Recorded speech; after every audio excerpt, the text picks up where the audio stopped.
7 out of 10 times, action is going to be a better thing. Default aggressive, taking action, making things happen. Things aren't going to occur in the world the way you want them to be by chance. They're just not. The things that you want to have happen in the world aren't going to happen by their own. Very few of them will be. If you sit around every day with your plate out, waiting for a good deal to come onto your plate, it ain't gonna happen. You need to go and make things happen in the world. When people get emotional about things, like people lose their temper, which I have the running joke with me is I only lose my temper with my printer or copying machines, right? That's the one thing I've never been mad at because printers and copying machines are evil. But I almost never have to admit that I'm wrong. And the reason I almost never have to admit that I'm wrong is I almost never put a flagpole in the ground and tell people I'm 100% right about this. I never say that. There are so few things in the world that I say, you know what, Will, I'm right about this. We should do it. I never say that because how can I know what the future is going to bring? Raw, uncut, and unapologetic. Welcome to Men Talking Mindfulness. How do you stay disciplined and present? Today, we're going to sit down with fellow retired Navy SEAL, leadership expert, and entrepreneur Jocko Willink to talk about what it really means to take ownership of your life and find freedom through discipline. Jocko, welcome to the show, brother. Thanks for having me on. Appreciate it. And man, we're pumped to have you here with us today. And I know our audience has been looking forward to this. Will, brother, Yeah. good to see you too, my man. Yeah, it's good to be here. I was posting on, I just like, we're bringing Jocko on the show today, and people are already like freaking out. So good to have you here, Jocko. Thank you. And hey, and we have a new sponsor in the show, so if you're curious about, attaining better mood, physical health, and mental clarity, then check out our new sponsor, Nourish. That's spelled Neurish. It's a daily supplement powder that can really upgrade your health from the inside out. And to learn more about that, just head to mentalkingmindfulness.com. And we do we do a grounding practice, Jocko, to start. We just do like one breath just to kind of get in touch with the inside, get in touch with the moment, detach, from all the excitement we have. We're going to get into you and meditation a little bit later, but so don't just stay with us for this one. And we're going to close the eyes for a moment if you like, and just take a nice little exhale all the way out. Push all the breath out. Empty, empty, empty. We'll take one big, giant inhale through the nose. A little bit more. Keep going. Big breath. Hold for just a moment, and then gently let it go.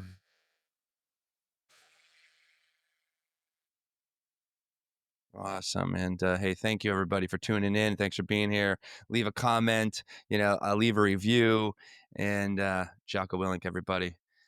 Jon. All right. Yeah, let's jump in. So yeah, Jocko, when people hear that phrase that has become somewhat associated with you, discipline equals freedom, it really pumps them up, fires them up. But for someone who's never really lived that way, never lived that disciplined life, what would you tell them that actually means in real life? I think in real life, it kind of means what it says. And that is, if you have more discipline in your life, you'll end up with more freedom in your life. And if you lack discipline in your life, you will end up with less freedom. So I kind of broke it down, since I'm not the sharpest tool in the shed, to 3 words, which is discipline equals freedom. So that's kind of what it means. And if you want to have more free time, then you should have more disciplined time management. And if you want to have financial freedom, then you should have better financial discipline. And if you want to have physical freedom, then you need to have more physical freedom or more physical discipline. So I think it just applies to every aspect of your life, and I think it's a pretty good thing to keep front of mind. Yeah, yeah. I'm sure you've got people who have something like that tattooed after reading some of your books, or have it tattooed on their forearm or something. There's Um, quite a few discipline equals freedom tattoos I out there. bet, I Yeah, bet, right. man. Well, Yeah. there's with that, there's this growing conversation about balancing that intensity, right? You're clearly an intense individual, but balancing that intensity with presence. For you, how do you navigate the tension between being so driven, being relentlessly driven, and then being grounded in the moment? So when you say are these things mutually exclusive? No, actually, yeah, I'd love to hear your thoughts on it. I don't necessarily think they are. Yeah, I don't really feel like I am wandering around in some alternate world where I'm not in this one. I feel like I'm pretty much here, and I feel like I'm present in the moment doing what I'm doing very often. I mean, occasionally you think about the future, occasionally if you think about the past, but I'm actually, I that's pretty much here. Yeah, I mean, you seem to be very present in this conversation. So yeah, I think that's a great point. Now that you flip that back on us, yeah, they're not mutually exclusive. You can be present and intense. So thank you for that, Will. No, I'm a 4:30 in the morning guy as well, Jocko. Like, and that's been a big part of your life and your success. It's like, and that's part of that discipline. It also has a consistency element, which is really important. And as far as just getting after it and just kicking ass and actually obtaining some really success and results. Like, what is it about like starting your day like on your terms or and also so early that really helps you continually move forward. Well, it's just getting up when no one else can really bother you. So if you get up before everyone else, you don't have any emails, you don't have any texts, your kids are all asleep, there's no homework that you need to review. If the hot water heater is broken, no one knows it yet, so you don't have to worry about it. And this was something that I adopted, not being the smartest guy, not being the strongest guy, not being the fastest guy in the SEAL teams when you're surrounded by a bunch of guys that have a bunch of really good attributes. And I kinda had to just work a little bit harder, and one of the times that I could find to work a little bit harder was just coming to work before anyone else, and or at least before myself, my roommate at the time, who was my roommate for a very long time, and then, the Master Chief, who's old Vietnam Master Chief, who we always tried to get to work before him, and we eventually pulled it off. But yeah, and just get to work early, get a good head start on the day, and if you wanna get a workout in before the team PT, or if you wanna prep your gear, or you wanna review some radios or get radios prepped, or just anything that I was doing when I was a young guy, just getting it done before work was very beneficial, and then once, of course, once I had a family, then getting up, I wanna on a Saturday, I wanna spend time with my wife and kids, so I don't wanna be working out myself when my wife and kids are awake, so I would just get up before them and work out, and then when they'd wake up, I'd do a workout with them, but that's fun. So, Yeah, I think just yeah, getting up and just, taking advantage of time where you don't have to worry about anybody else, and you can do what you gotta do, and handle things that are pretty easy to push off to the next day. It's very easy to push off if you got anything that's a long-term strategic project in life, whether it's I guess one of them would be health, the other one would be writing a book, right? If writing a book takes quite a few hours to write a book, and and you don't necessarily, and since it's a long-term project, it's the kind of thing you kinda have to if you at least my personality, I like to chip away at it, and it's really easy to say, "Well, I'll just write it tomorrow. I'll just write it tomorrow, because you're doing less than 1% of the project. You're probably doing a half a percent of the project. So, if you say, "Well, I can just put off this tiny half of a percent another day," and then it gets put off that day, and then gets put off the next day, and eventually you don't do it. It's the same thing with your health. If you don't prioritize your health and make that a long-term strategic goal, then it gets put off because if you don't work out today, you're not going to wake up tomorrow. If you don't work out today, you're not going to wake up tomorrow and you're going to be a total disaster and out right, of shape and have health problems. No, you'll right. be fine tomorrow if you don't work out today. And that's what allows us to make that little excuse and go, well, today's not that important. I'll just do it tomorrow. So I think getting up early before any of the other things in the world can impose their will on me. I impose my will on the day. Yeah. I Yeah, I love mean, that. I also like, getting up so early, and it'll be, like, 10:30 in the morning, 11:30 later that morning, it's like, "Oh my god," like, it's still the morning, and if I just, like, crushed, like, 6 hours of work, but also what helps me get up is, like you mentioned a book or something like that, I always have something that kind of pulling me out of bed. So it's, like, less of a struggle to get my feet on the ground. Sometimes it's like, "Oh my god," because 'cause you're sore because you worked out or, you just like burn so much fuel the day before or something like that. And it's really tough to get the feet on the ground. But when I do, and it's just such a different day. And also one thing I'll mention, and you probably experienced this too as well, Jocko, is like I actually have my best mind. I feel those first like 4 hours of the day that I'm just really creative, really clear, just everything just kind of clicking on all cylinders and really coming through. Um, but yeah, that's one thing that's made a big difference for me is just getting up, hitting that really early time slot. Yeah. Yeah, and, it's not for everybody. Some people are more night Yeah. owls, and Yeah. that's Yeah. cool too. True. Some people, they like to sleep in the morning, and, some of it's genetic. I got 4 kids, and one of my daughters, she didn't require much sleep at all. My wife likes to sleep. One of my daughters is just like, you gotta drag her out of bed, so everyone's a little Those bit kids, different, man. and I think there's a genetic component to it, Sure. and so I think you gotta kinda figure out what works for you, and some Yeah. people love to stay up late at night and even like to work out late at night, Yeah. and, if Yeah. that's something that works for somebody, go for it.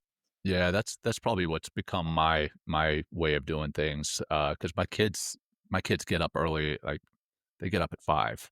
I've got young kids, Jocko, so you probably remember those days, but yeah, they get up at 5, so for me to get up at 4:30, I really don't have that much time by myself anyway. So the time that they're going down is like 8 o'clock. So my time is from 8 o'clock until 10:30, maybe 11. That's where I'm hitting the gym, which probably affects my sleep, so maybe I need to reassess that. But I gotta flip that coin on you, man. The the grind culture has become something that's really popular, right? People are like, "Hey, if I'm not getting up at 4:30 like Jocko, then I'm a loser. If I'm not grinding myself into the ground, then I'm not worthy."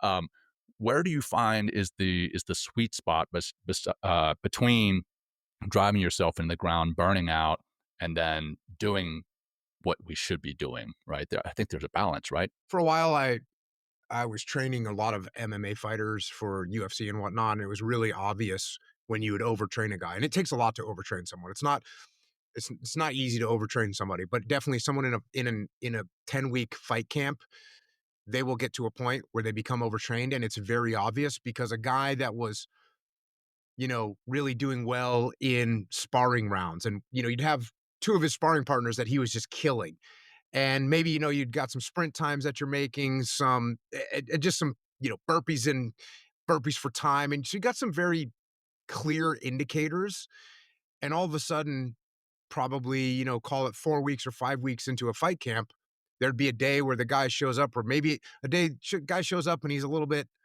off. Maybe he's not hitting his numbers the way he should, and then he gets beat up a little bit by in a sparring by a guy that he's usually beating up. And you go, okay, bad day. If that happens again the next day, I'd tell the guy, all right, hey, day off tomorrow, go eat steak and just, go get a massage, go relax, go for a swim in the ocean. Just do a stretch, but take some time off.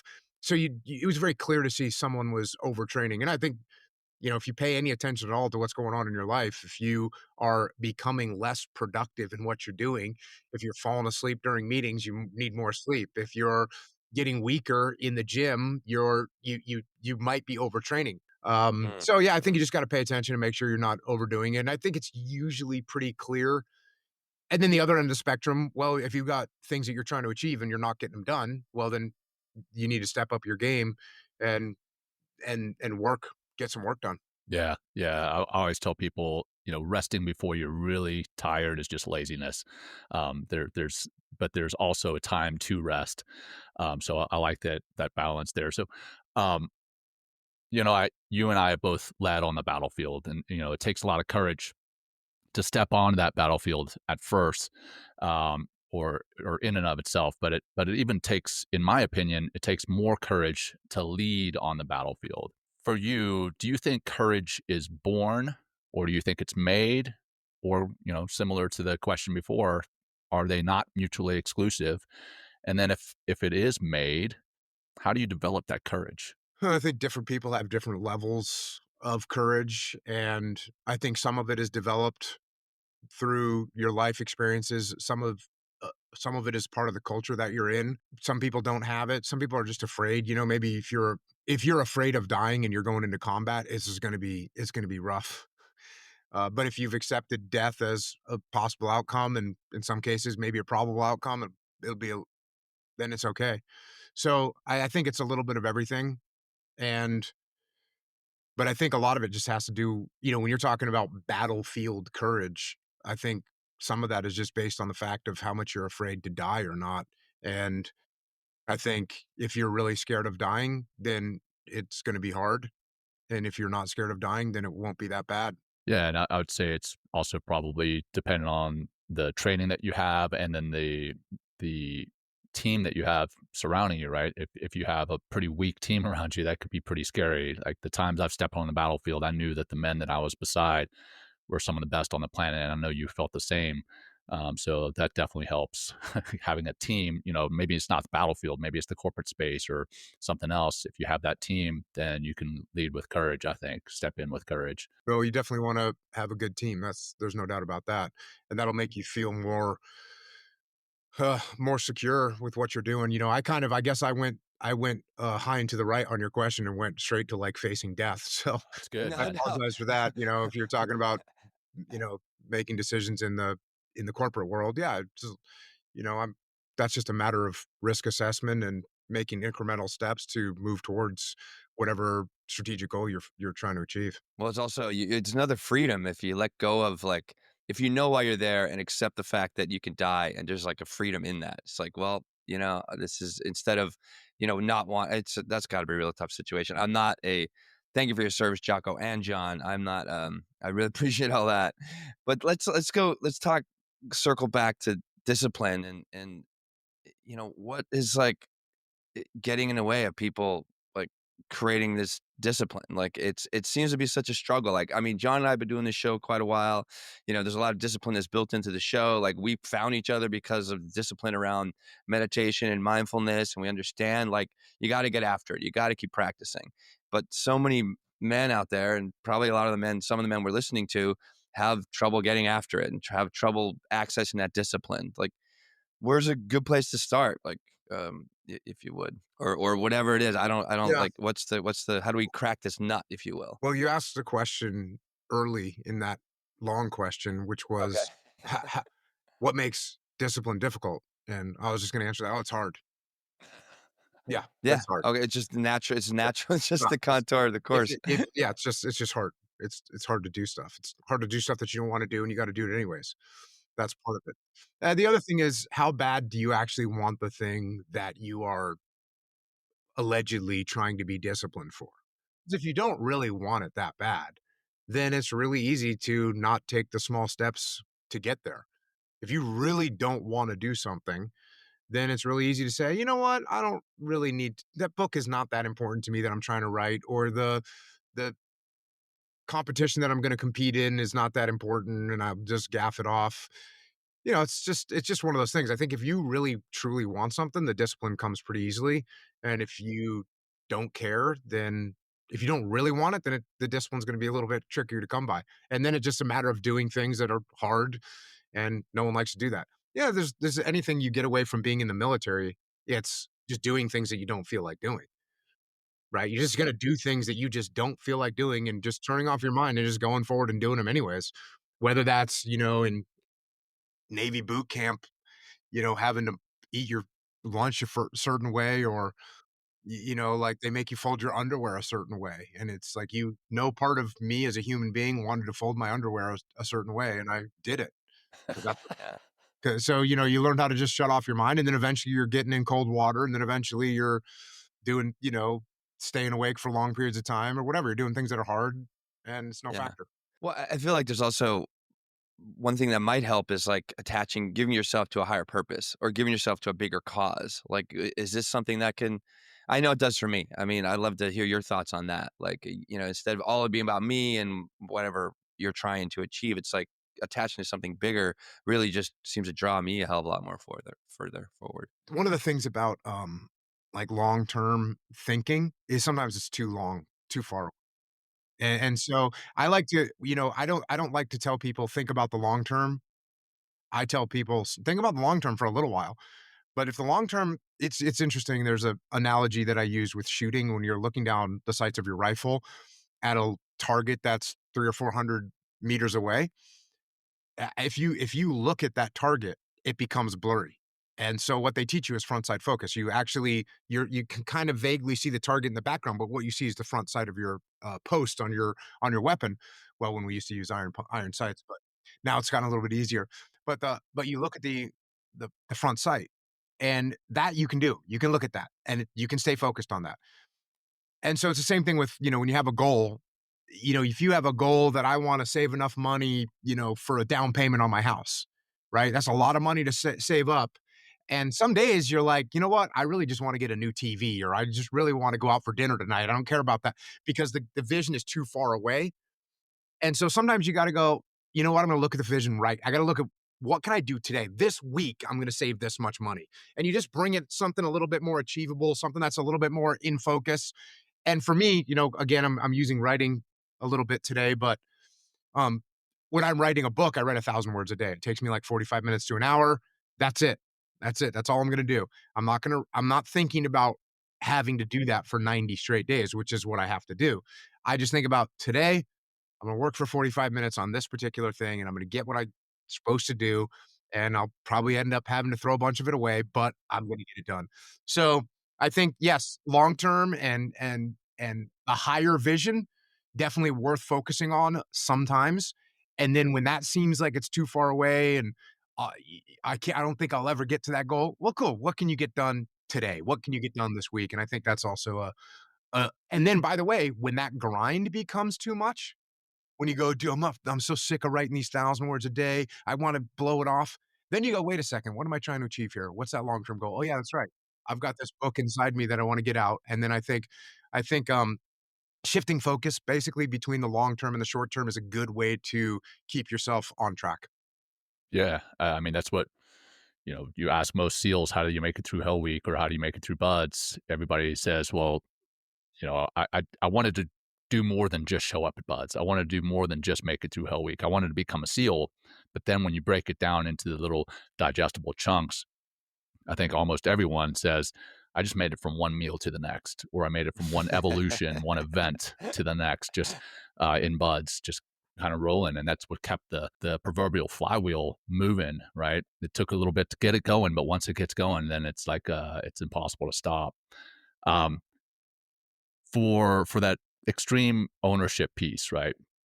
Um, what do you say to people who are afraid of taking extreme ownership, extreme or full responsibility because sometimes it feels like too much pressure, or maybe they even feel that they're going to put too much blame on themselves if something fails? What do you say to people like that? Well, what's the alternative to that?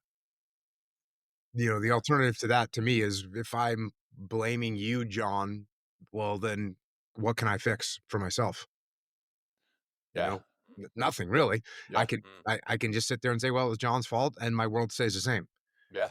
And say, "Hey, you know what? We were doing this project. I fell behind. I didn't give John support that he needed. Next time, I'm gonna set him up better. I'm gonna explain the timelines better. I'm gonna make sure I give him the resources that he needs, and I'm gonna make sure that this happens next time." And that's all on me. And now I have control over my destiny, and my world's gonna be a lot better than sitting around and saying, "Well, John, he didn't get his part of the project done. That's why we didn't get it launched. That's why we're failing. It's all John's fault. None of it's my fault." Cool. Nothing's gonna change.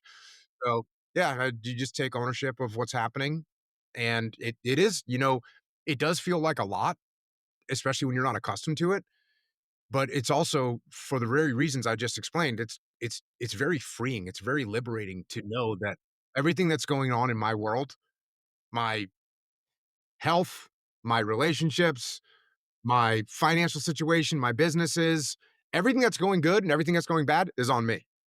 And and so if something needs to get fixed, I need to fix it. And I've always had this attitude, and it's something that's with good leadership, as a young enlisted SEAL, I would see that all like with good leaders, when something went wrong, it was them. And with bad leaders, when something went wrong, it was everybody else's fault. Yep, And seen that. and it's just a loser mentality. Yeah, and you got to focus on what you can change, focus on what you can affect, and let the rest kind of go. Um, and kind of tie into that extreme ownership piece and responsibility, if you will. I want to take a moment to kind of to honor two of your warriors who served under your leadership. Mark Lee. I went through Buds with Mark, or at least started Buds in his first class, and then Ryan Job. For those who don't know, Mark was the first Navy SEAL killed in action in Iraq. Um, Correct me if I'm wrong here, Jocko, but I'm pretty sure he died in Ramadi. Yep. And then Ryan Ryan August was 6th, 2006. yep, yep. And then Ryan was gravely wounded in that same battle, shot in the face by a sniper. And though he survived initially, he lost his vision, had a glass eye, went through multiple surgeries, and then at least reportedly died due to some complications in surgery. And these men, they weren't just operators; they were brothers. And like I said, I went through or started buds with Mark, and his and Ryan's legacy clearly live on in what you speak about with leadership and responsibility and burden of command. Can you take us into what it was like to lose them, and not just as the commander, but as a man? And then how do those losses, how have they shaped the way that you lead and the way that you live? Losing guys in combat is the worst thing. And Mark, as you know, Mark was just such a stud and such a powerful force of nature and such an incredible human being. And he was just an awesome guy. And so he seemed very um indestructible and immortal. And combat does not care about that. And so it was totally devastating and soul crushing. And Ryan was wounded the same day, earlier in the days when Ryan was wounded. And, we didn't really know if Ryan was gonna make it at first. I mean, he got shot in the head and it and then was put into a medically induced coma for weeks after that. He got stabilized within probably a day or 2, but certainly casevacing him out of Ramadi was did not look good for probably 12 hours or something like that. So, yeah, soul crushing. That's what it is. And then for you now, how has that kind of changed the way that you lead and live your life? Well, yeah, I mean, grateful, so grateful for every, every sunset, grateful for every day, grateful for all the opportunities that we have. And, we lost Mikey Mansour as well a few weeks before we came home. And, so those 3 guys, um, yeah, I think about them every day. And every day I try and remember how precious life is, remember this gift that they gave to us, and I will not squander 1 second of this gift that we have. Amen to that, brother. And for the listeners who don't know Mike Mansour sacrificed himself. He jumped on a grenade to save his teammates, ended up posthumously receiving the Medal of Honor. Absolute stud as well. So thank you for sharing that, Jocko. I know that I've lost guys on the battlefield too, and I know that's a piece that's pretty sensitive to talk about, but it's really important to understand what we do with that gift, like you said it. I think that's a great way of looking at it. It is, in fact, like it's like on at the end of Saving Private Ryan, Tom Hanks is on that bridge, and he grabs Private Ryan. He says, "Earn this." That's what I try to do every day. Is I try to earn this life that I know Danny Dietz. I've got a plaque behind me in honor of Danny Dietz and Operation Red Wings and some of the other guys there. I've got another poster over here on the side of the wall in honor of those guys. So I feel you, brother. Yeah. Well, Will. I think, well, I mean, the gratitude you guys are just expressing here, if the situation that you're talking about, Jon, it led us basically to this podcast in some ways, like It did. through John's Absolutely. Survivor's Guild. If you want to share a little bit of that, John, with Jocko, I think Yeah. might be interesting. Yeah. For me to share, Will. Yeah, Sorry. go for it. Yeah, Yeah. absolutely. So Yeah. Jocko, just so you know, that's kind of what brought me to the practices of mindfulness and meditation. Because initially, I was a young lieutenant when I lost Danny, and it was my decision to put him on that operation because we were split between the two SDV teams, and then I sat in the Joint Operations Center. I was not out on the battlefield, and strangely enough, Were no, you you can in Iraq with the rest of the platoon? no, I was in Afghanistan. So that JD Donaldson and the crew was down in Iraq. So and I'm sure you felt this, right? When you weren't on the battlefield, if you're sitting behind the computer doing the radio and everything else, sometimes you feel less able to do something. You feel more helpless, right? And that operation affected me mentally more than any other one, which ultimately brought me to the practices of mindfulness and meditation. And for me, they have changed my life for the better, but also saved my life. And then they have given me the opportunity to pay back this gift by paying it forward, if you will. So that's, yeah, that great point, Will. Thanks for bringing that to the head. Yeah. It's amazing, I guess, what happens after something so devastating. We move forward with more grace, with more gratitude, with more appreciation, with more almost the heart of those people inside of you. Because their torch is no longer, has been extinguished. Um, Jocko, so extreme ownership, like I absolutely love the book. I mean, I'm already giving to my students. Um, what in your history kind of brought you to this like core value? I mean, this is, I mean, it's, yeah, please, like, this is such a great book. And I think that core value has really helped me understand things in a different way. What brought you to this realization? Yeah, really, for me, it was just seeing the contrast in leadership. And what I already mentioned, which is you have a leader that you work for and something goes wrong and he blames everyone else and everything else. And you have no respect for the guy and nothing ever gets any better because nothing's changing. And then meanwhile, you'd have a good leader who, when something goes wrong, would take ownership of the problem and not cast blame on anyone else, accept the blame, accept the responsibility, make changes, and perform better. And I got to see that. I spent my entire adult life in the SEAL teams from the time I mean, I enlisted when I was 17 and left when I was 18. And so that's what I did. And so that's what I got to see. And again, probably because I wasn't the smartest, wasn't the fastest, wasn't the strongest, wasn't the best shot. I was always just kind of watching what the leaders were doing and trying to pay attention to them.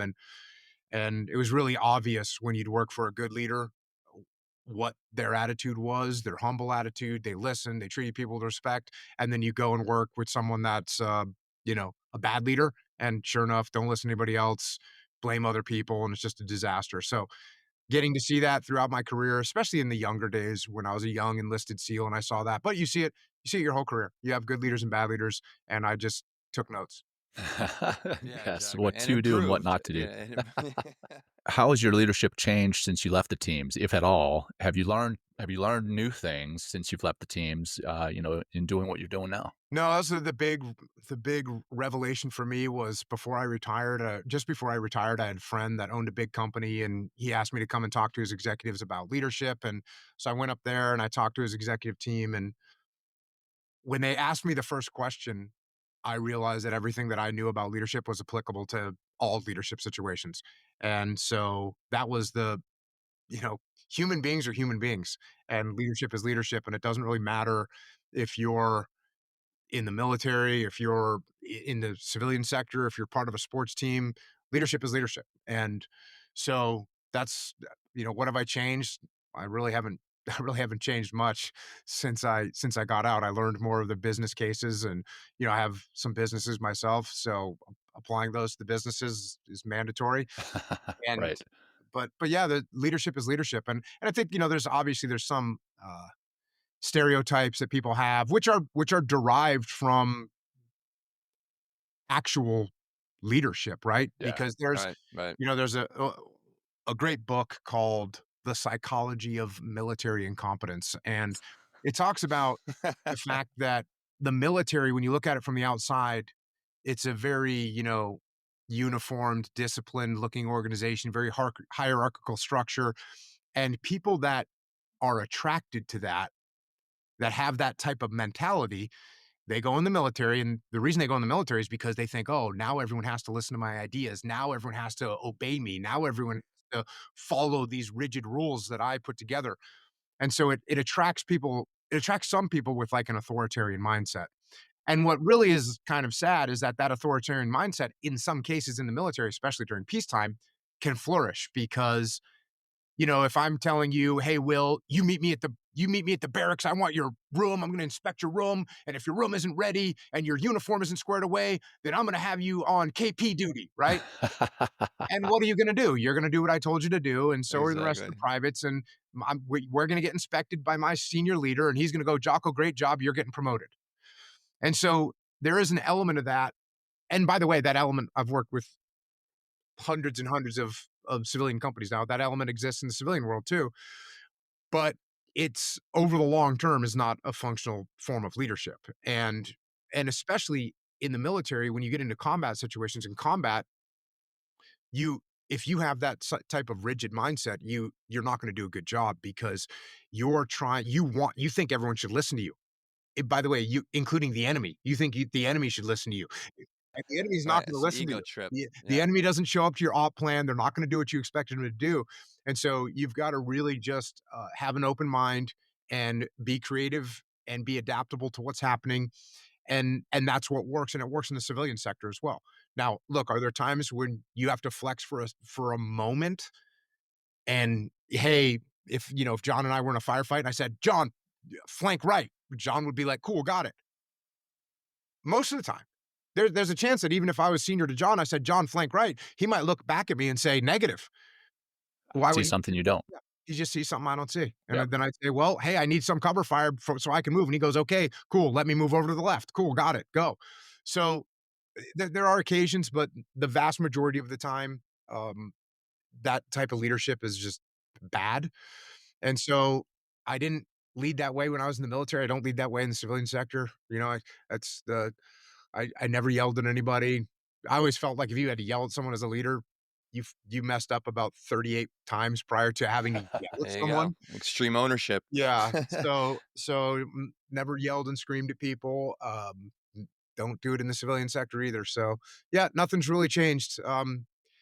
Taking ownership of what's happening, cover and move, simple, prioritize and execute, decentralized command. Those things work no matter what leadership endeavor you're pursuing.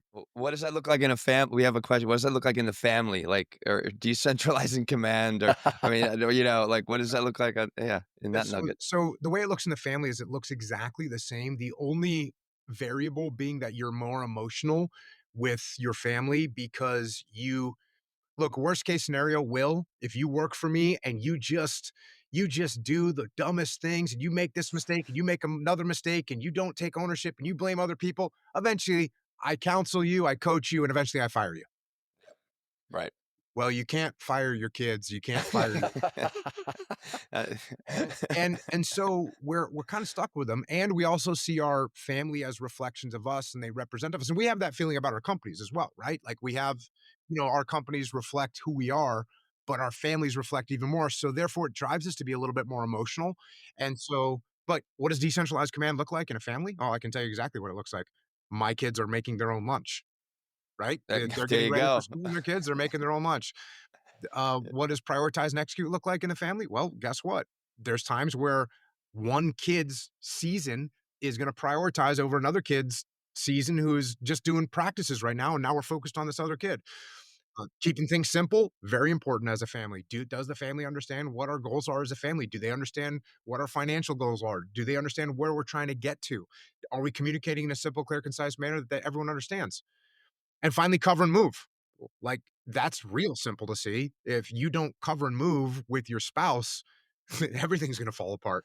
So, like "Hey, I'm gonna go to the wrestling tournament this weekend. You go to you take the other kid up to their camp that they're going to." Like, that's just the way life is. So, the principles apply the same way, but where you have to be careful is you get more emotional, and you have a tendency to wanna impose things more on your kids than you would on your your team or your employees or your platoon.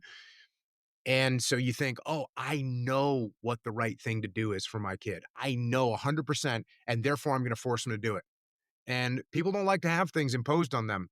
It doesn't matter how benevolent you are with your intention, people still don't like to have even the most benevolent of things imposed on them. So you gotta be careful with the kids because, like, John, for a fact that it would be good for your kids to, name the thing, learn a language, Yeah, Like, right. yeah, that'd be so good for you. Learn a language when you're 6 years old. You'll be fluent, and that's gonna be such a benefit. So you force them to do that? Oh, force them to play piano. Okay, let's see how it works out. Now listen, can you give them a nudge? Can you put the piano? Can you require half an hour of practice, every Wednesday and Thursday and say, "Listen, I just want you to have the skill." You can do some of that, but if you get tyrannical with it, just like in any leadership position, you'll end up with a mutiny on your hands, and that's not good when it's your kids. Right. Oh man. Well said. And yeah, what I've found more often than not is that the with kids, the road to hell is paved with good intentions, man. Everything that I try, and I like I mentioned, Jocko, my kids are still young, so I still get the 3-year-old tantrum and everything else. But like this weekend, I tried to take them to a movie, the three kids, while my wife was out for Mother's Day doing her thing, and you know they pitched fits because they didn't get the right freaking time that they wanted to go to the movie, and then one of them wanted popcorn with salt, and another one wanted it without, and it was like, good lord. Anyhow, I could go down a whole rabbit hole there, but talking about the emotional side with the family, that brings me to another point here. As someone known for toughness, what are your thoughts on therapy and emotional intelligence? I suppose that's 2 different questions, neither one of which am I super familiar with. I've not gone to any kind of therapy before, um, so I don't really know what to think of it. I've asked people about it and said, like, "Well, what do you think?" Or what they you know, I've had people on my podcast where they talk about going to therapy, and I'd say, "What do they say to you in there?" So, it but I know that it's, like, my middle daughter has been on my podcast, and she went to therapy, and she's great for her, like, and she's a stud of a person, but, she was like she became very obsessed with eating and what she was eating, and she became highly disciplined, so the comments you made earlier about, is there such a thing as, like, too much discipline? So my middle daughter, who was a great jujitsu player, great wrestler in high school, and when you're wrestling, you're cutting weight, and so she's cutting weight through high school, and by the time she got to college, she's now became very obsessed with food and how much she was eating, and did she want to go to a restaurant with her friends when she didn't know what the food choices were going to be, and she studied nutrition science in college, and she did a 10-week class that was on cooking, where you had to learn how to cook foods. You had to learn how to and they made all these wonderful, like, incredible meals, 4-course meals, 5-course meals, and she went through this course, and she didn't eat a single bite, and she got done with that, and she was like, "This isn't right." And that's when she called my wife and I, and was like, "I think I need to talk to somebody because I'm thinking about food way too much." And, sure enough, so she went and started going to a therapist, and it helped her out a ton, and she's like well, you can check her out sometime. She's an incredible, jujitsu player, I think and I remember yeah, you posting one time when she got a gash about her. If it's the right girl, yeah, yeah. So from that perspective, although I've never done any of the, therapy myself, obviously, I'm super happy that my middle daughter participated in it, and it definitely she says it helped her out so much, and I would ask her the same thing, like, "What are they asking you? What are they talking about?" And so, I think, with people, if you feel like you need to get somebody to help you sort things out, then I think it's very helpful, and this is another thing, I didn't really understand any of this. I had Jordan Peterson, who's a clinical psychologist, on my podcast, and it was the first time that I realized that people can have mental issues that a person that trains in a certain way is gonna be able to help people get through those issues. And the way I talk about it now is like when your car is not running correctly, you take it to a mechanic and you get the car fixed. And so the same thing can happen with your head that and I've oh yeah, it was he explained to me how you get somebody that's got a fear of needles, how you get them to overcome the fear of needles. But what was interesting, so it's called exposure therapy. Well, what was interesting was I have written a bunch of kids' books, and in one of the kids' books, the kid in the book is overcoming the fear of water, doesn't know how to swim, is afraid of water, and his uncle takes him through exposure therapy. Oh, first we're going to go to the river, then we're going to wade in the river, then we're going to walk in the river, then we're going to dunk our heads in the river, then we're going to tread water in the river, then we're going to swim, and then we're eventually going to jump off the bridge. And it was just exposure therapy, and it's actually something that I had done with my middle daughter, who was not afraid of water, but she was afraid to sing in front of a group and she wanted to be in the school play. So I did exposure therapy with her, first putting her, I said, hey, go in your room and sing the song, your tryout song. Go in your room, shut the door, and sing your song. I'll be outside. So she did it. And then the next day I said, hey, I'm going to crack the door open, sing your song. Nice. And then the next day I left the door open. And then the next day I stood in the Exactly. hallway. Then the next day I stood in the doorway. Then the next day my wife and I stood in the doorway. Then the next day my wife and I sat in the room. Then the other kids watched. Then the neighbors came over, and then she got them into the school play. Awesome. But that's Wow. just exposure therapy, and that's something that I was able to figure out. But these people that Yeah. are therapists, they actually have protocols for various Right. issues that people might have. So, Yeah. as far as therapy, I think it's a thing that is very beneficial to some people, and if you need it, go get it. Yeah. And then the other, what was the other thing you asked? Emotional intelligence. So, when you say emotional intelligence, what do you mean by that? Yeah, funny enough, I just had a friend ask me that very thing. So, to me, I think what emotional intelligence means is one, kind of owning the room, understanding, what this person is feeling, how this person responds to a particular way of communicating. Some people are going to respond to what it is you say. Some people are going to respond to how it is you say it. Some people are going to respond to your body language. So understanding that. Then I think taking it another step further is understanding what it is that they're going through. Not necessarily knowing the details, but seeing that, hey, like you mentioned before, when you were talking about somebody who's burned out, maybe this person isn't showing up at work like they normally do because they've got something going on in their lives. So you're aware, you're attuned to that. And then lastly, I think there's a piece of emotional intelligence that is knowing what it is you're experiencing and then how what it is you're experiencing affects others around you, right? You have this energy that you bring into a room if you're feeling good, if you're feeling positive, but then you also have a negative energy that you can bring into a room if you're feeling kind of down. So that's what I mean. Yeah, no, I thought there was some connection directly between therapy and emotional intelligence that you were asking me about, and Yeah, not necessarily. Yeah. Yeah. Yeah, great uh, They can point. help. yeah. Mhm. So yeah, emotional intelligence, and by that, all that definition obviously is critical for interacting with other human beings in life, and you know, um, clearly understanding how the way you behave and the way other people are behaving is really important. And speaking of kids' books, this is another thing in another one of my kids' books, there's a bully who's picking on the main character who's named Mark, who's actually named after Mark Lee. But the kid's name is Mark, and he's getting picked on by this kid, Nathan James. And Nathan James is making fun of him, and Nathan James is calling him names, and Nathan James is just a real jerk. And the kid talks to his uncle, who's a SEAL, Uncle Jake, and he says, I want to beat this kid up. I've been training jujitsu. I'm ready to beat this kid, Nathan James, up. And he says, okay, well, you can, but first you got to try and figure out why he's acting this way. And so Mark basically does a reconnaissance spy mission and follows Nathan James home. And as he's following him home, first he observes him for a few days at school, and he's a slob. He eats crappy food, he eats potato chips.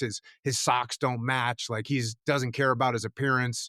Wears the same jeans every day to school. Just a real slob. He's thinking doesn't care about anything. And eventually he follows him, and he realizes that on his way home he's picking up cans. He's returning cans so he can buy some stuff at the 7-Eleven.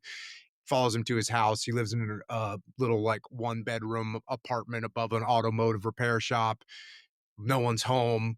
Hears yelling and screaming when the mom finally gets home. So he realizes that this kid comes from a really tough situation. And instead of beating him up, he decides he should probably try and help this kid out and feel some Love it. sympathy. Yeah. So yeah, obviously, extremely important part of life is understanding other people's perspectives, and the way that you do that is by communicating with them and asking Right. earnest questions and getting to know people. Yeah, I actually have on the bookshelf over here, not the one behind me. I have some of your Way of the Warrior kid books, man. I love that you've taken, your tough kind of persona that everybody like if people look up Navy SEAL in the dictionary, there's going to be a picture of Jocko Willink beside it, right? You- You're stuck with uh, it, a- Jocko. You're stuck and with it. and then at the same time, you're writing kids' books. I think that's I phenomenal. love it. Yeah. Talking about the dichotomy of leadership. That is a huge dichotomy. So, but yeah, the Way of Well, the Warrior kid books, kid yeah, series, fantastic, man.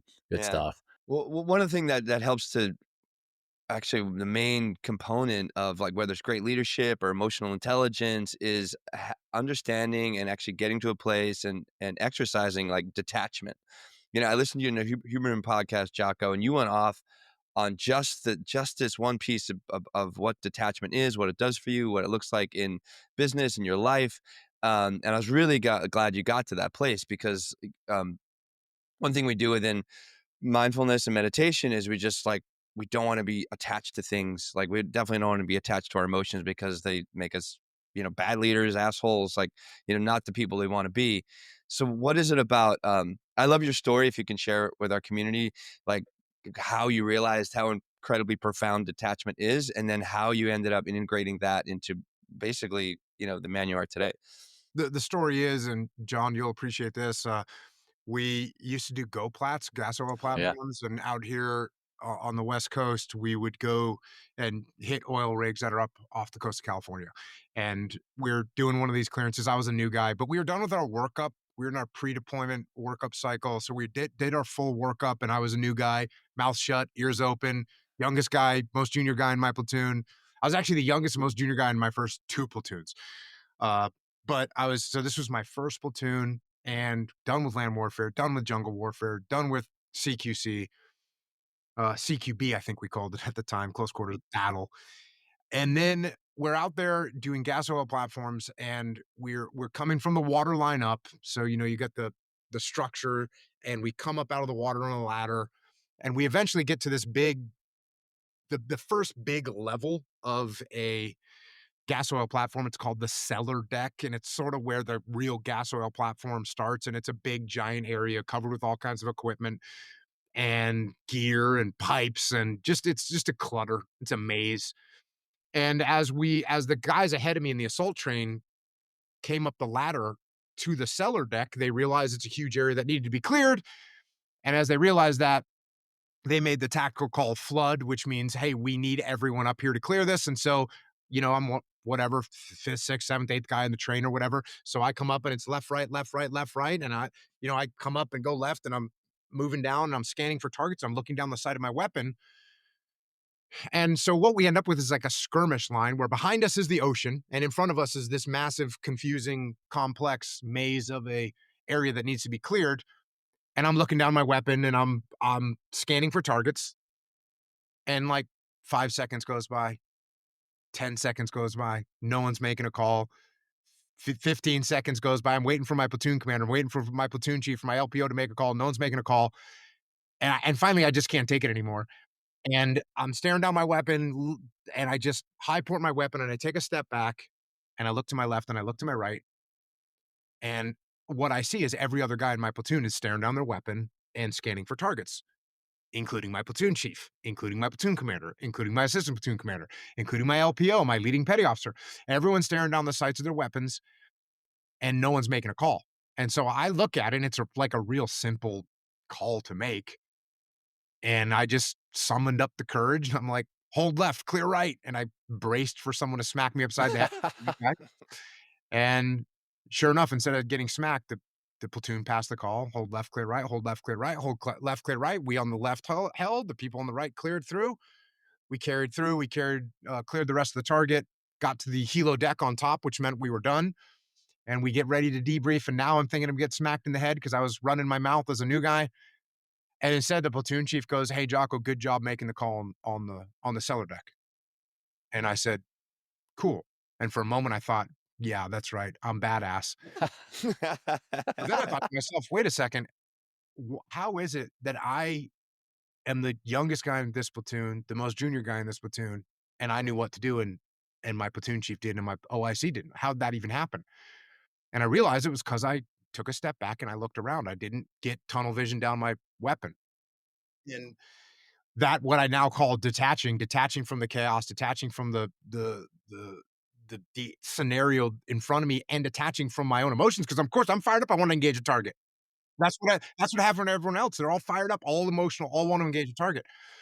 And so I started applying that in land warfare. I started applying it in urban warfare. But then, most important, I started applying it interacting with just people and making sure I wasn't getting emotional, making sure that I was seeing as much as I could see, looking around, seeing different perspectives. And it was really the foundation of my life. And then from there, again, I've had in my second platoon, we had a terrible platoon commander who was a tyrant and egotistical and arrogant, and we had a mutiny against him and we got him fired.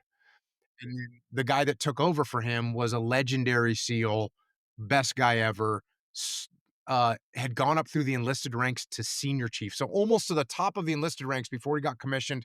He had been stationed at every different type of SEAL team. He was an underwater demolition team. He was at SDV. He was at a boat team. He was at our tier one team. He was a plank owner at our tier one team. Just a legendary guy. He had combat experience. No one had combat experience in the 90s. He was in Grenada. And so he was a legendary guy. And yet when he took over our platoon, just the most humble guy, let us run things, listen to what we had to say, never like raised his voice ever. And that's the guy I always tried to emulate. And so that's where the detachment came in, followed up by the hard dose of humility from that platoon commander in my second platoon. Yeah, I can kind of relate to both of those. Actually, I can relate to the first story from the other side. I had target fixation when I was doing CQC. So, for those listening, that's close quarters combat, basically learning how to clear a house. You start with learning how to clear a room, then you clear hallways, clear a house. And man, as a platoon commander, I got target fixation on clearing one particular room. And I remember an E5 doing very similar thing to you, Jocko. And afterwards, we did the same thing. I was like, hey, man, uh, I screwed that up. I got front side focused, right? There's a time to be front side focused, and then there's a time to step back and take a look at what's happening around you. Have that overall situational or tactical awareness. And the other side is the humble badass. When I checked into SDV Team 2, that was my first team. You may know this guy, Warrant Officer Johnson. He was a Wojo is what we call them. He was this older redhead guy, and he was a crusty bastard. Like we check in, or I check in, and he walks down. He's like, "All right, guys, we're getting ready for PT," and I look at him. I'm like, "What the? This old man is going to be leading PT?" That old dude freaking crushed us. And I remember, after a year and a half at SDV Team 2, he had heart surgery. And he was complaining about how few push-ups he was able to do after having heart surgery. And it was several hundred a day still after heart surgery. I was like, this guy's a machine. But anyhow, I digress. Yeah. Um, when it coming back to the cost of discipline, I think this is kind of a similar question to what we asked earlier. When it comes to living that life of discipline and presence, I mean, we talked about kind of discipline and presence both being together; they're not mutually exclusive. What do you think from your side? What's the cost of not doing the work? I guess that's where you start living in shackles, or you kind of start living as a prisoner of not doing it. What do you think? I think the real extreme case of that is when you see somebody that's homeless and addicted to drugs and reliant upon people giving them money so they can get enough food to survive. I mean, that's sort of the ultimate form of slavery, in at least in America, in my opinion. Like, oh, you are addicted to drugs and you require other people to be able to sustain yourself. So that seems to me, and that begins with someone that, "Oh, I wanna have freedom. I wanna do what I want. I wanna party. I wanna drink. I wanna occasionally do some drugs," whatever the case may be, and I think you see where that ends up. So, yeah, I think you just end up in situations that are not ideal, and, and I'm not saying life is always ideal, like, life is hard, and there's things that are major challenges in life, and sometimes there are things in life that you can't take ownership of. For instance, your kid gets some kind of a horrible disease that you have no control over it. Well, how do you take ownership of that? Well, you take ownership of how you respond. And it's the same thing, you lose your job. Look, you got cut, you worked hard, you did a great job, the company made bad decisions, and you get fired. How do you take ownership of that? Well, you take ownership of how you respond. What are you going to do? What's your next move going to be? And so I think even in situations where you can't necessarily take ownership of events that occur. Now, I will tell you, caution, word of caution is you can take ownership of a lot. Most people can take ownership of a lot more than they think they can. Mhm. You start not you didn't get promoted, and you start thinking it's because the boss didn't like you, and it's Oh, because that right. other guy's, Yeah. always, Exactly. a brown noser, and you come up with a bunch of different excuses instead of saying, "Wait a second, what could I actually do better? How could I actually improve myself?" So we can, generally speaking, have more control and ownership over what's going on in our world than we think, but occasionally things happen that completely beyond your control, and then you take ownership of how you respond. And going back to the question, discipline and taking action and making things happen offensively is vastly superior to sitting back and waiting for them to happen to you. Yeah. Well, yeah, you mentioned, when I listened to you on Tim Ferriss, 2016, like, I love it was just you and the microphone and questions, and you talked about aggression, and how, it's really essential for effective warfare, like, not like waiting for the battle to come for you, you go create the battle and fight it. Well, obviously, that works very well in warfare. How does that translate into life and then, like, into leadership and business? Well, the way it translates into life and leadership and business is the things that you want to have happen in the world aren't going to happen by their own. Very few of them will be. If you sit around every day with your plate out, waiting for a good deal to come onto your plate, it ain't going to happen. You need to go and make things happen in the world. And listen, we say at Echelon Front, we say default aggressive. It's something that I've written about. Your default mode has to be I'm going to take action. Now, the reason it's called default aggressive is important. Can you override your default?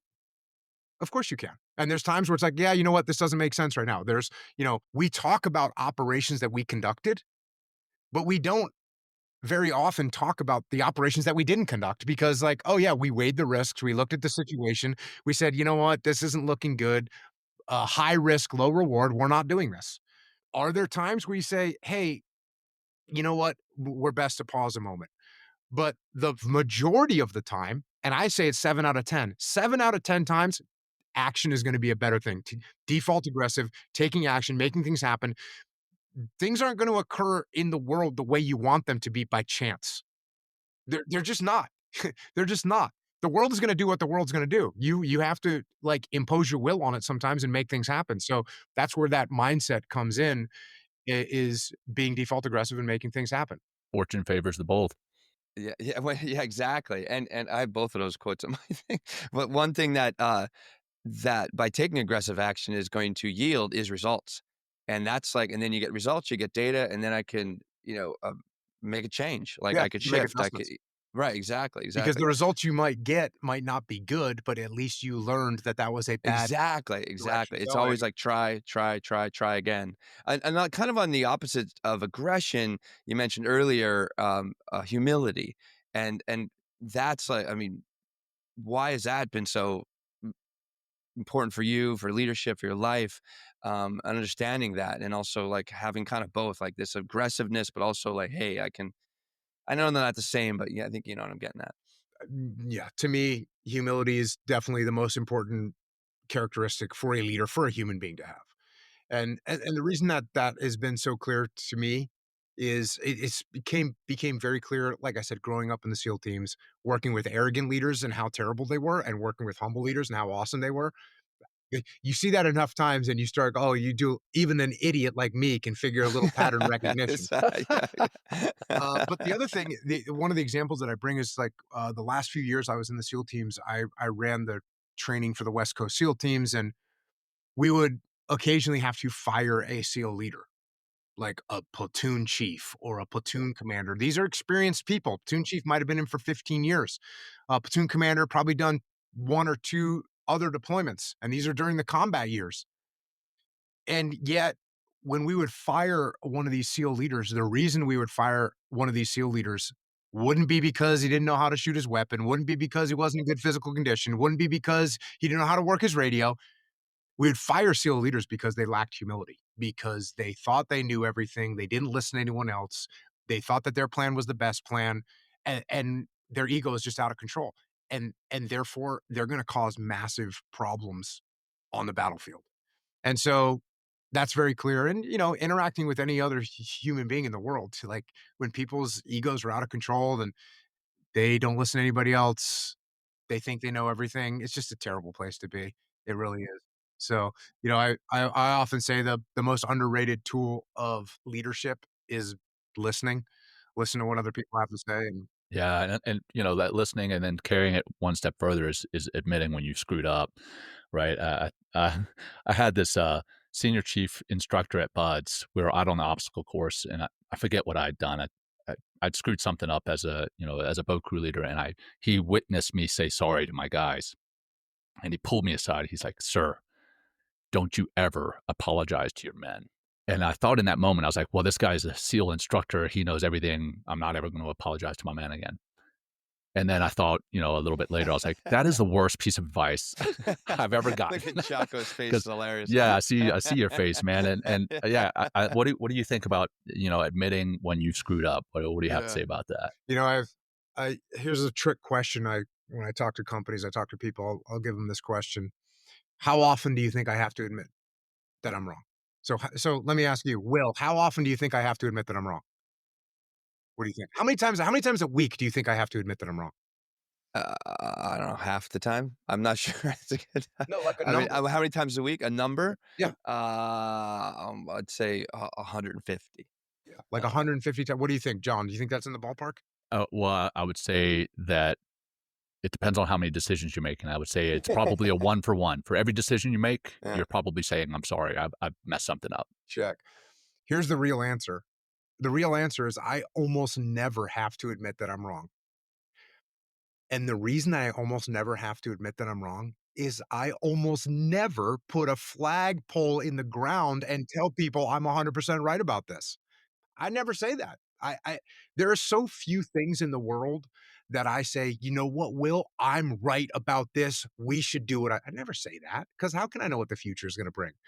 So I'm much more apt to listen to what you have to say. And if someone presents an idea to me, I'm going to try with all of my power to support their idea. And clearly, if I make a mistake, well, it's not, yep, I'm wrong. But I don't have to do that very often because I very seldom put money on the table and say, "Here's what we should do. I know this 100%."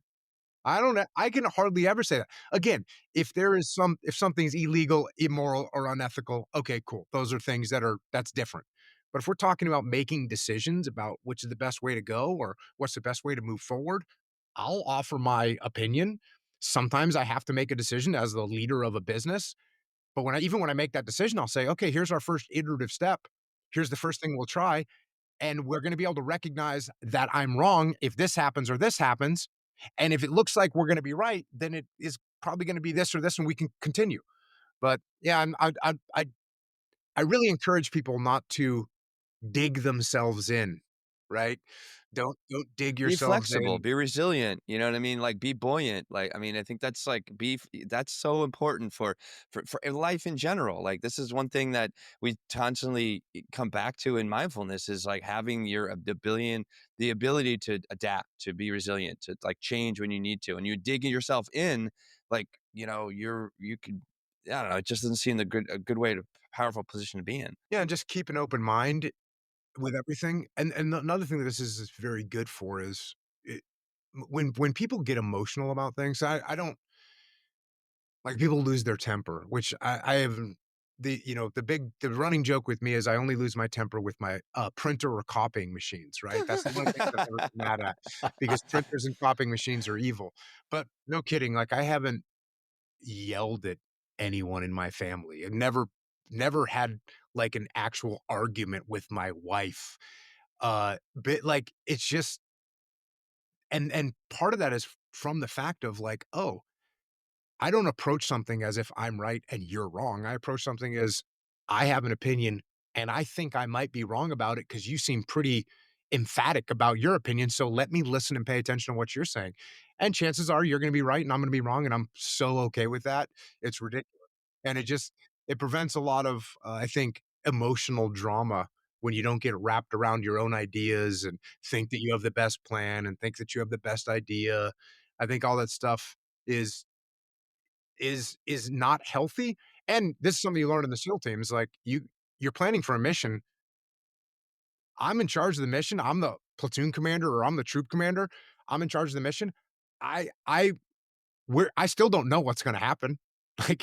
Like it's I have an opinion, but I don't know what's gonna happen, so am I really gonna put my relationship with John at risk? When John says we should attack the target from the east and I said we should attack it from the west, and I can't articulate to him clearly enough my opinion, well, then, you know what? Why am I gonna, like, override him when I can just say, "You know what? Let's go with your plan. Let's make it happen." Awesome, man. Well, coming up on the end here, Jocko, so much great wisdom here. Appreciate it all. Wrap it up with just a couple last questions. One is, if someone's listening, not if, when they are listening, right? If you were to tell them, one place to start for developing that discipline, where would you say to start? And then the last one, what have we not talked about that you want to talk about? I think, again, I'm sorry to tell everyone this. You don't have to wake up early, but just try and wake up the same time every day and try and wake up with enough time that you can at least think and maybe do some kind of physical activity before your day starts. I don't care if you're going to wake up and you do 10 minutes worth of burpees or That's 10 pretty minutes legit. worth. Yeah, if you whatever you can do to get a little bit of a jump start on the day and be a little bit more ready for the day. And after you do that for a little while and I get up the same time on the weekends. I just get up at the same time every day. And if you do that, I think that's a really good place to start. You get up early and you do some kind of physical activity. I think that's a very good place to start feeling good and start seeing a pretty quick result from the discipline. Because very quickly you'll be like, "Oh, my day was pretty good today." And by the way, you'll start being more tired at night, and that's good because then you go to bed earlier because you woke up earlier. And so I would just say try and wake up, early enough that you have a little bit of a jump start on the day. Maybe it's 20 minutes earlier than normal and try and wake up that same time every day. And I think that's a good place to impose discipline in your world and start seeing some benefits from it rather quickly. And then as far as things that we haven't talked about, that's on you guys. I'm here to answer questions. Well, I Yeah, well, I guess the last one is I was gonna say, how can people find you? But you're pretty out there, man. But yeah. what's the Well, best way for them to find you? Get more of your Jocko fuel that I know you were sipping on oh there. yeah, What great. else? Yeah, it's all you're right. It's pretty easy to find. Just jockofuel.com, Yeah, originusa.com, echelonfront.com, jocko.com. There you go. That's it. Just all the common stuff. It's pretty Solid. evident on a Google search, but I yeah. appreciate you guys having me on. Yeah, man. Thanks for being here. No. Will, I'll turn it over to you. Wrap it No, up, man. Jocko, I think you probably have enough courage to do this, but like you've never meditated before. What if we do like a 1 minute meditation now so you can say, yes, we meditated on the Men Talking Mindfulness podcast. If you want, we're just going to sit in stillness for 1 minute. All you have to do is like exercise your detachment skills, which are already wonderful, apparently. And we're just gonna. This is how we honestly we close the show with a little practice at the end because we want to continually encourage our community to practice. And this is part of the discipline that we bring into the world. So if you would indulge us for 1 minute, Yeah, let's go. Jocko. Before we do that, Sure. um, is Yeah. surfing meditation? Oh man, yeah. I Is was jujitsu meditation? Well, yeah, I'm yeah. sorry. I knew you were going to go Are there. and our back squats meditation? Because I've had this discussion with a few meditators, and Yeah. I think some people have said yes, some people have said no. So So Well, no, I mean, here's let me just say. So one thing that we have a meditation course right now that's running, and one the way that I kind of pull people into the conversation of meditation is the aspect of non-doing. Like surfing, you're doing stuff, jujitsu, you're doing stuff. But what's really helpful is also take the opposite perspective, and that's non-doing. And when meditation is just like you're sitting, whether it's your breathing or whether it's like with your giving a loving kindness meditation or just being aware of your emotions, like getting into that non-doing space is essential because like you again, like you understand perspective and you leverage perspective often. And when I'm sitting in meditation, I just gain more perspective because I'm not in the active, the doing space. I'm in the non-doing space, and I'm just trying to access a little bit of stillness. And from that place, there's just like a whole well and resource inside me that just makes me a more effective human being in the world. Have you You ever know, surfed before, Will? I've tried. Yes, I have, but not enough. But Because what one do you thing got that's for me, interesting about Jocko? surfing specifically is, Yeah, you paddle out, and yeah, then you have to wait for waves, and so okay. surfing has a little less doing. Look, then there's days where you're paddling the whole time and the waves are crazy and it's nuts, but on a mellow Southern California day, you're out there and you're totally detached from the world, and you're waiting for waves, and it's like you have nothing but you're not doing anything, is my point. So that's one possible one, and, but what sports do you do, Will? I mean, I used to be a basketball player through college. Like right now, I'm like I go to the gym a bunch. Like I'm actually just I'm a big hiker. I just scheduled a big hike in Peru. Going to see the Rainbow Mountains for 5 days. It's gonna at 17,000 feet, which is gonna fucking be My wife very challenging. just got back from, Machu Machu Picchu? Picchu. Yeah, Yeah, I'm gonna go there too. my Yeah. wife just did it. It's, like, beautiful. So, Yeah, I'm that'll be excited to fun. see the Rainbow Mountains. Apparently, are they're out there. That there's this beautiful rainbow-like striations on this actual rock of these mountains. It's like I'm very excited to go. Very excited to go. Yeah, so I haven't gotten a clear answer whether it is or is not, but, we'll go for it. What do you got? I'm ready. We're just gonna do. We're Let's just do gonna it. drop in. We're gonna do 1 minute of just finding our breath and just trying to remain still as We did best it we on the can. range, Jocko. Like I'm sure There you you go. did There you tactical go. breathing, box breathing, or something. I did it, trying to calm my heart rate down when I was on a sniper rifle. Funny enough, with Wojo, Warrant Officer Johnson, telling me what to do, and then before getting in the CQC house. But yeah, we didn't call it mindfulness or meditation or anything in the teams. That's for damn sure. Well, I'm getting my timer ready, so we're definitely creating a little container here. So I'm not going to go too long, or I'm not going to go more than a minute. What we're going to do is we'll find a seat. We're going to just take a few breaths, and after that, a third breath, we're just going to be still and follow our breath, and I'll guide us a little bit along the way. And thank you for indulging us, Jocko. But yeah, find that seat, and everybody that's listening, let's all meditate together in this moment. Let's just start with a nice little exhale out. Close the eyes if that's safe for you. We'll just take these 3 breaths in. Big breath through the nose. Let it go out nice and easy. And these breaths are just to help to get us in touch and calm down our nervous system. And a couple more of those in. Big belly breath. And let it go. And one more inhale. And let it go and just drop into that stillness. Clock's running, and all we're doing here is just simply feeling the flow of our breath in our belly, or maybe the way it's passing through the nostrils. And key element here is just detaching, but also just being with things as they are, not trying to impose our will or our ego in any way. Just coming back and being with the flow of the breath as it is.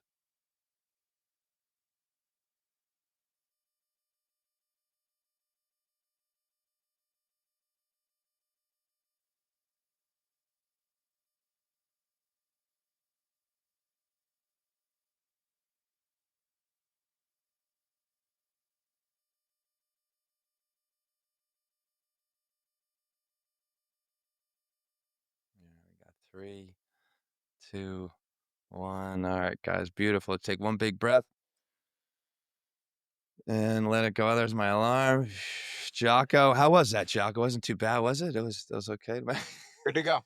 I know. We Thanks, really brother. appreciate you having here, Jocko. Thank you for this, for everything that you're putting out there, for being on the show today, for all the wisdom you departed with us, and really Yeah, appreciate it. well, Thank you. yeah, I'll wrap it up. Thanks, Jocko. Been an honor, and thank you for, again sharing your wisdom, and for our audience, thanks for tuning in. I'm sure you got a lot from this. Until next time, everyone, take care. Bye bye. Thank you for joining us today. We hope you walk away with some new tools and insights to guide you on your life journey. New episodes are being published every week, so please join us again for some meaningful discussion. For more information, please check out mentalkingmindfulness.com.